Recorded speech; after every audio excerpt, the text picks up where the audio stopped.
పరయుగం. అది అనంత జ్ఞాన సంపదకు కేంద్రం. అందులో దాగి ఉన్న రహస్యాలు చాలానే ఉన్నాయి. దానికోసం కలియుగంలో అన్వేషణ కొనసాగుతోంది. నాటి రహస్యాల గుట్టు విప్పేందుకు సముద్రం లోతుల్లో వేట కొనసాగుతోంది. ఈ వేట ఇప్పుడు మొదలైంది కాదు, 19వ శతాబ్దంలోనే ఆరంభమైంది.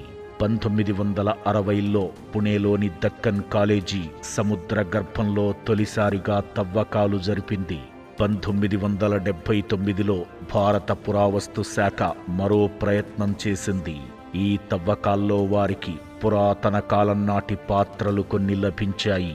కొన్నేళ్ల పాటు సాగిన అన్వేషణ చివరకు ఫలించింది. పురావస్తు శాస్త్రవేత్తలకు దొరికిన వస్తువులు క్రీస్తు పూర్వం 2000 నాటివిగా భావిస్తున్నారు.